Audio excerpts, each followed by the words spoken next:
Hello, folks. I'm going to make this quick. I don't have a lot of battery life on this phone right now. I heard a story today. It's a harrowing tale from a fellow homeless man. This man is from Southern California, and he was arrested and put in jail. And he told me the following story. I'm going to show you a rough sketch that he drew for me. Okay, this is the rough sketch here. And I drew it again here. So what you're going to see here is the prison. Gotta make sure you got everything here. So this is a stairwell. Okay, this is the how you get into the well. He called it a jail. Here are two shower cells. There are also torture cells. They're small. These are intake cells with many people in them. This is a room for a man that has a mop and a bucket, water bucket. And these are our clerical offices. The people here are involved in the activity, but well, they know what's going on. They don't do the dirty work. Um, then you have these six cells here. One, two, three, four, five, six. And these are separated by see-through glass. Okay? There's six of them.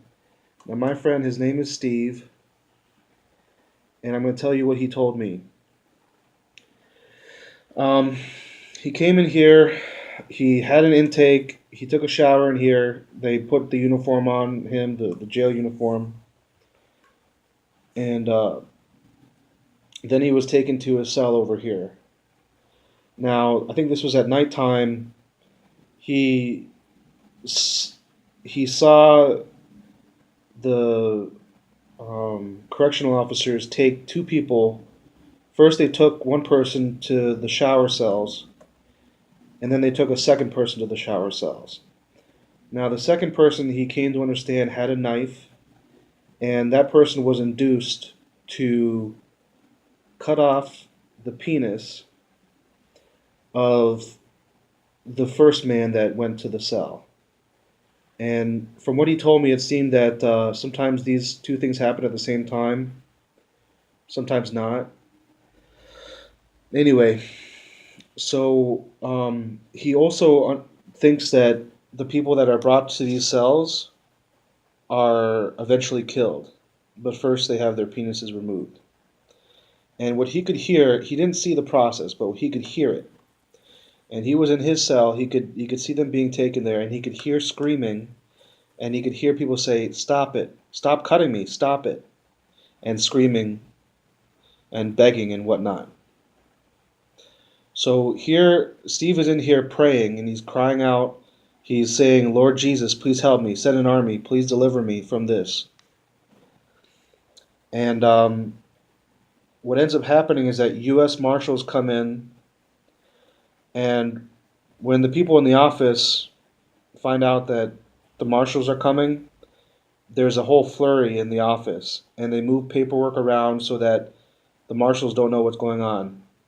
Well, the other thing I have to say is that he always, after someone is tortured in here, a man from this little spot right here, this little room, takes a mop and a bucket and cleans up that cell, these cells, or the cells where that occurs. And he does it pretty quickly after it occurs.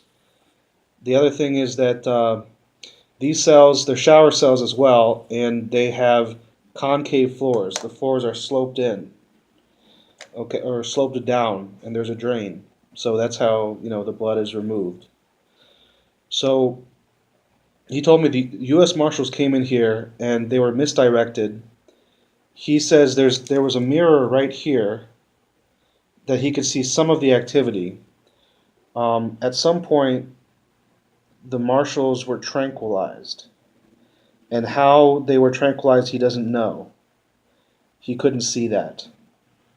I'm probably running out of time, so I'm going to finish this up. Um, What happened after that, he didn't tell me. He had to go to work. How he got out of there, I don't know. He says that he spent as much as about a day there, I believe, not that long. Nothing happened to him. I think he was delivered out with any like harm to himself. But yeah, this is the story pretty much as he told me. Some of you won't believe this, um, I, but some of you will. I believe him, and I've heard things like this occurring. There's people that try to stop it, and like the U.S. Marshals, I believe, were attempting to stop this kind of activity, and I don't think their efforts are successful currently. But people need to know that these things go on in the world today. Thanks for watching.